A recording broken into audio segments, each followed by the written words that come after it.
Thank you to the All African People's Revolutionary Party for hosting this important conversation. And thank you for extending an invite to Imbeleko Women's Organization, a women's formation of the Azanian People's Organization, AZAPO. I bring you revolutionary greetings from an organization whose leaders and members refuse to sell the struggle for temporal material gains. I greet you in the names of fallen activists whose blood serves as an ultimate sacrifice for the liberation of Azania. I greet you in the names of fellow Black brothers and sisters who lie as cornerstones beneath the buildings of European invaders. I greet you in the silent cries of women whose children are sold and trafficked as modern-day slaves. I also greet you with a hopeful smile that Azania shall once again be ours. The marking of this 59th anniversary of the African Liberation Day takes place at a very tumultuous time in our country, where fellow Africans are at war with each other, hurting and even killing one another for mere scraps provided by descendants of colonial settlers and foreign capitalists who remain in control of our means of production. A time when the maiming and killing of young women and children is now perpetrated by Black men. This is the kind of violence and intolerance against one another that has us sitting here today in an attempt to call for a healing of the overexploited African. It is our hope that the healing will unify Africans towards the fight against this inherently anti-Black neo-colonial system. This commemorative event is a painful reminder of the severe impact of our land dispossession and the spiritual castration of Black people. What is Africa Liberation Day to me as a landless young Black woman with no economic power to self-determine? What is liberating about living in fear? Fear of your own people. Today we raise clenched fists in solidarity with one another and loudly chant Amandla. But tomorrow the same fist may be thrown at me for refusing to bow to the patriarchal forces that challenge my existence as a woman. My reality is immersed in the violence arising from the powerlessness of my Black people. This is the violence that threatens our collective progress as a people. This month of May also marks the anniversary of the formal adoption of the 1996 Constitution of the Republic of South Africa. This is the same constitution that is praised the world over for its progressiveness and advancement. One really wonders how progress is measured if the people this constitution purports to represent are landless and impoverished. In fact, it is this very same constitution that is used to perpetuate the landlessness of the majority of the citizens of this country. The European invaders made the point of ensuring that this country is governed through a constitutional democracy that favors white liberalism at the expense of Black people. In attempting to speak to the role of women against neo-colonialism, allow me to borrow from the wise words of the revolutionary leader and president of Burkina Faso, the late Comrade Thomas Sankara, when he says, "The revolution and women's liberation go together. We do not talk of women's emancipation as an act of charity or because of a surge of human compassion. It is a basic necessity for the triumph of the revolution. Women hold up the other half of the sky."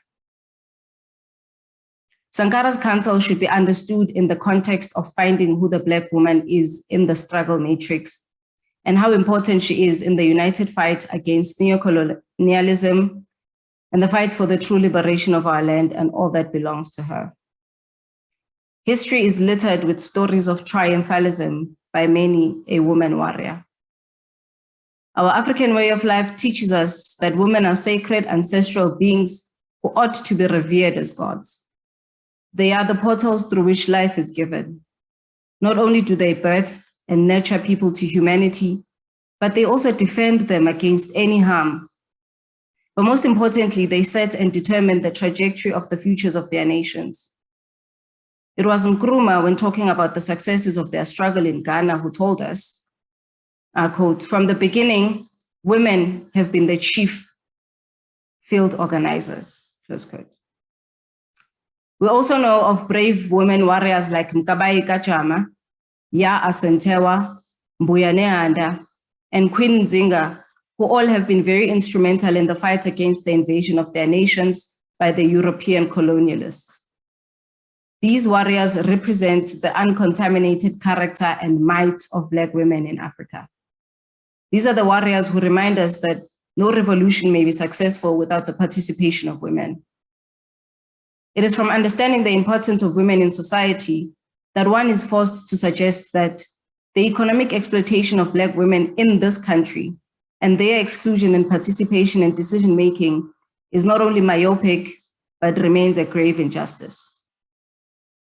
In dismantling neo-colonialism, the first war that we Black women must wage is against accepting the concept of negative reality that makes Black women view themselves as inferior victims who can neither care for nor defend themselves against any form of attack, be it personal or societal.